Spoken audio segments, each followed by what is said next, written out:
Perkenalkan, nama saya Sofiani Natar dengan NIM 22231427723 dengan materi kategori pengukuran kinerja. Kita masuk dalam kesenjangan harapan pengukuran kinerja.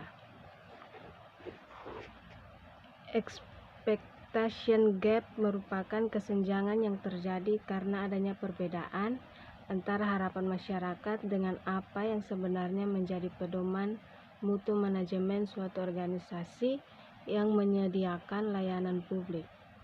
Yang berikut peran indikator kinerja. Indikator kinerja harus merupakan sesuatu yang akan dihitung dan diukur serta digunakan sebagai dasar untuk menilai atau melihat tingkat kinerja baik dalam tahap perencanaan, pelaksanaan maupun setelah kegiatan selesai dan berfungsi. Yang berikut kategori pengukuran kinerja itu ada 6. Yang pertama ukuran-ukuran finansial, yang kedua ukuran produktivitas, yang ketiga ukuran kualitas, yang keempat ukuran pelayanan, yang kelima ukuran inovasi, yang keenam ukuran personalia. Yang pertama ukuran-ukuran finansial itu dibagi menjadi 3, yaitu yang pertama ukuran biaya. Ukuran biaya dibagi lagi menjadi 3, yang itu yang pertama kemampuan untuk mencapai pengurangan biaya yang telah dianggarkan, yang kedua kemampuan untuk merealisasikan pengeluaran atau biaya sebagaimana dianggarkan dalam satu periode secara efisien, yang ketiga kemampuan untuk merealisasikan pengeluaran atau biaya sebagaimana direncanakan dalam anggaran fleksibel satu periode secara efisien. Yang kedua ukuran pendapatan dibagi menjadi 2, yaitu yang pertama kemampuan untuk mencapai penjualan, yang kedua kemampuan untuk mencapai peningkatan atau perluasan market share, yang ketiga ukuran tingkat pengembalian dan surplus.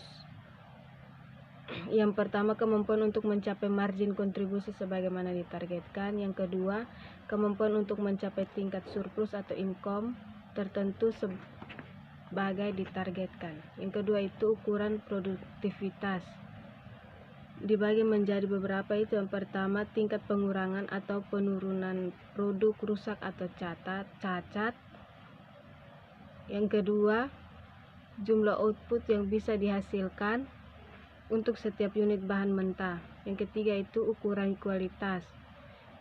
Yang pertama jumlah biaya yang digunakan untuk mengganti atau membayar kembali atas produk atau pelayanan yang tidak memadai, yang kedua penilaian pelanggan atas kualitas pelayanan atau produk, yang keempat itu ukuran pelayanan.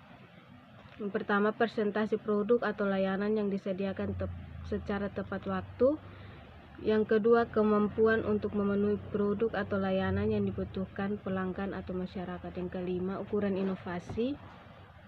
Itu yang pertama jumlah produk atau jenis layanan baru yang berhasil disediakan setiap periode, yang kedua persentase penyediaan produk atau layanan yang digunakan untuk mengembangkan pasar baru, yang keenam ukuran personalia. Itu yang pertama tingkat perputaran pegawai, yang kedua jumlah pegawai yang membolos setiap bulan, yang ketiga tingkat kepuasan pegawai, yang keempat jumlah pelatihan dan pengembangan pegawai. Yang berikut analisis rasio keuangan. Itu yang pertama ada neraca. Neraca adalah laporan keuangan yang sistematis tentang aktiva, utang serta modal dari suatu perusahaan pada suatu saat tertentu.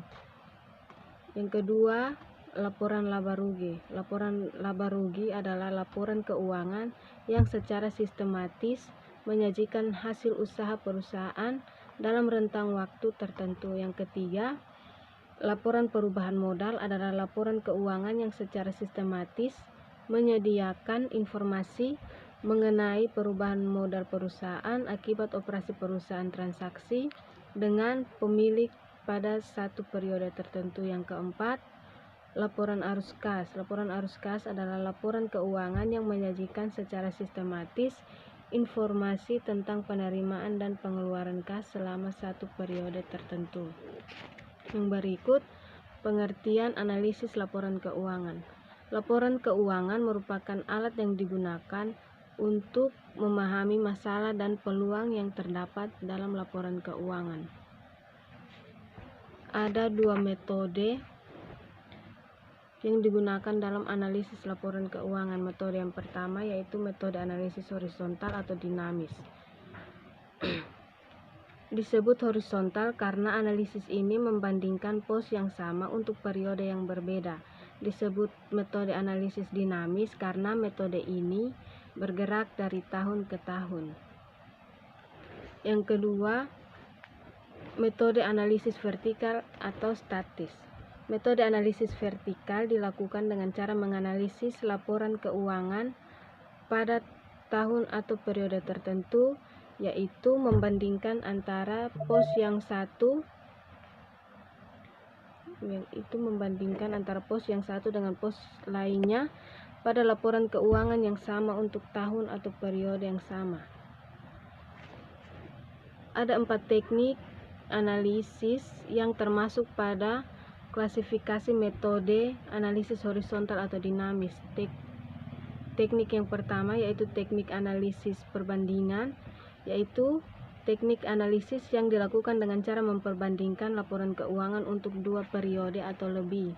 Yang kedua, teknik analisis tren, yaitu teknik analisis yang digunakan untuk mengetahui tendensi dari keadaan keuangan suatu perusahaan, apakah tetap naik atau turun. Yang ketiga, teknik analisis sumber dan penggunaan dana atau modal kerja, yaitu suatu analisis untuk mengetahui sumber-sumber serta penggunaan dana atau mengetahui sebab-sebab berubahnya modal kerja dalam periode tertentu. Yang keempat, teknik analisis perubahan laba kotor, yaitu suatu analisis untuk mengetahui sebab-sebab perubahan laba kotor suatu perusahaan dari periode ke periode yang lain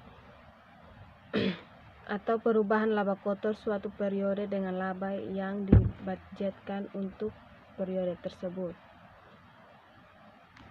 Ada 3 teknik yang termasuk dalam metode analisis vertikal atau statis. Yang pertama, teknik analisis persentase per komponen, yaitu teknik analisis untuk mengetahui persentase investasi pada masing-masing aktiva terhadap total aktivanya, juga untuk mengetahui struktur permodalannya dan komposisi biaya yang terjadi dihubungkan dengan jumlah penjualannya. Teknik yang kedua yaitu teknik analisis rasio, yaitu suatu teknik analisis untuk mengetahui hubungan dari pos-pos tertentu dalam neraca atau laporan laba rugi secara individu atau kombinasi dari kedua laporan tersebut. Yang ketiga, teknik analisis break even, yaitu suatu analisis yang untuk menentukan tingkat penjualan yang harus dicapai oleh suatu perusahaan agar perusahaan tersebut tidak menderita kerugian tetapi juga belum memperoleh keuntungan. Yang berikut pengertian rasio keuangan. Rasio keuangan adalah angka yang diperoleh dari hasil perbandingan dari satu pos laporan keuangan dengan pos lainnya yang mempunyai hubungan yang relevan dan bermakna. Penggolongan yang berikut penggolongan rasio ada 3, yaitu yang menurut Rianto 1998 ada 3, yaitu yang pertama rasio-rasio neraca, yaitu rasio-rasio yang disusun dari data yang berasal dari neraca. Yang kedua, rasio-rasio laporan laba rugi, yaitu rasio-rasio yang disusun dari data yang berasal dari income statement. Yang ketiga, rasio-rasio antar laporan, yaitu rasio-rasio yang disusun dari data yang berasal dari neraca dan data keuangan lainnya berasal dari income statement. Yang berikut, best value performance measurement. Ciri utama dari sistem pengukuran kinerja berbasis best value ini adalah dirumuskannya indikator-indikator kinerja komprehensif atau nasional yang bertoleransi pada outcome sebagai dasar untuk menetapkan indikator kinerja terbaik secara individual bagi daerah dan unit kerja.